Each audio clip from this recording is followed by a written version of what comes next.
ایک عجیب واقعہ جو مصر میں پیش آیا۔ آدھی رات کا وقت تھا کہ ایک مصری عیسائی نوجوان کا مسلم نوجوان کے ساتھ کسی بات میں تلخ کلامی کے بعد جھگڑا ہو گیا۔ کرسچن نوجوان نے اپنے کچھ دوستوں کو جمع کیا تاکہ مسلم نوجوان کو سبق سکھایا جائے، لیکن اس کے عیسائی دوستوں نے اسے روکا اور کہا کہ یہ مسلم لڑکا شریف ہے، یہ معاملہ اتنا بڑا نہیں کہ اس بات پر اتنی بڑھائی جائے۔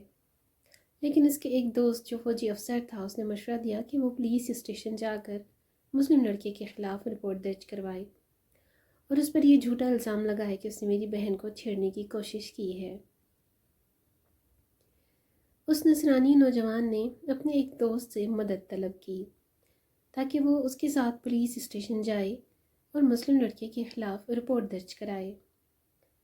اس کے دوست نے حامی بھر لی، لیکن کچھ ہی روز قبل اس نے دیکھا تھا کہ وہ مسلمان لڑکا مسجد سے فجر کی نماز کے بعد باہر نکل رہا تھا، اور اسی دوران اس نصرانی نوجوان کو ایک بات یاد آئی جو اس نے کبھی القرآن ریڈیو پر سنی تھی۔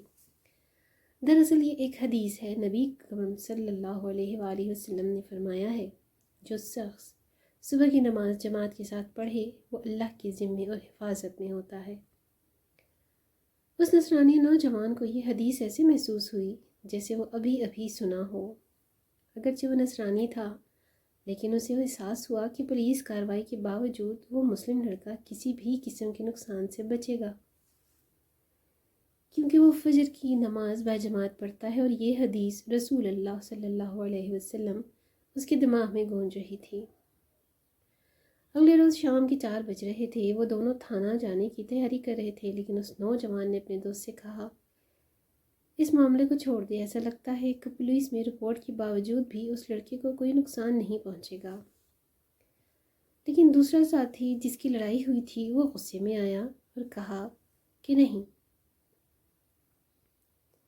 میں اس کے خلاف رپورٹ درج کروں گا تاکہ اسے سزا دلا سکوں۔ دوست نے کہا، ٹھیک ہے، پھر آؤ گاڑی میں بیٹھ کر پولیس اسٹیشن چلتے ہیں۔ یہ دونوں تھانے جا رہے تھے کہ راستے میں گاڑی کا ایک ٹائر پھٹ گیا، تو انہوں نے اس کو بدل لیا اور اپنا سفر جاری رکھا۔ تھوڑی دیر بعد دوسرا ٹائر بھی پھٹ گیا۔ اس پر اس کے دوست نے پریشانی ہو اسے کہا، تمہیں نہیں کہا تھا کہ لڑکے کو نقصان نہیں پہنچے گا، ہمیں واپس جانا چاہیے۔ لیکن اس کے دوست کو پھر غصہ آیا اور کہا، کچھ بھی ہو میں رپورٹ درج کراؤں گا اور اسے کسی صورت نہیں چھوڑوں گا۔ بہرحال وہ دونوں پولیس اسٹیشن پہنچ گئے اور واقعتاً مسلم نوجوان کے خلاف رپورٹ درج کروا دی۔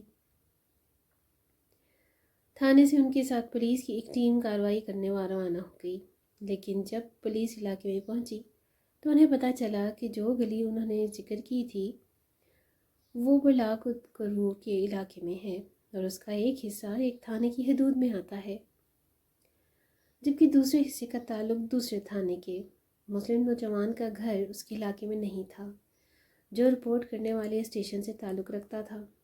پولیس نے کہا کہ اب تمہیں دوسرے تھانے جا کر رپورٹ درج کروانی چاہیے۔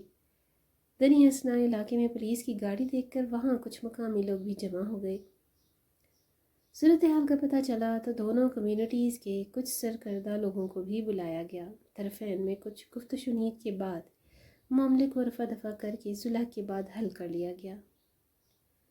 پولیس واپس چلی گئی اور دوسرے تھانے جانے کی نوبت بھی نہیں آئی۔ یوں وہ نمازی نوجوان تھانہ کچہری کے چکر سے بھی بچ گیا۔ لیکن جو کچھ آپ نے پڑھا وہ اصل قصہ نہیں ہے۔ اصل داستان اب شروع ہوتی ہے۔ وہ یوں کہ لڑنے والے عیسائی نوجوان کا دوست جو اس کے ساتھ تھانہ گیا تھا، جس نے مسلم نوجوان کو فجر کی نماز سے باہر آتے ہوئے دیکھ کر سوچا تھا کہ اسے کوئی نقصان نہیں پہنچے گا، اس کے سامنے حدیث رسول صلی اللہ علیہ وسلم کی حقانیت کھل کر واضح ہو چکی تھی۔ اس نے فوراً ہی کلمہ شہادت پڑھ کر اسلام قبول کر لیا۔ اس سابق عیسائی نوجوان کا نام یقین انور سعید یقین ہے اور تعلق بلاک القرور سے ہے۔ جب اس نے اپنا یہ قصہ اہل خانہ کو بتایا تو اس کے والد، بہن، خالہ زاد، بھائی اور کئی عزیزوں اور دوستوں نے بھی اسلام قبول کر لیا۔ اللہ تعالیٰ انہیں اور ہم سب کو مرتے دم تک دین حق پر ثابت قدمی عطا فرمائے۔ آئیے ہم بھی عادت کرتے ہیں کہ فجر بلکہ ساری نمازیں جماعت کے ساتھ پڑھنے کی عادت ڈالیں۔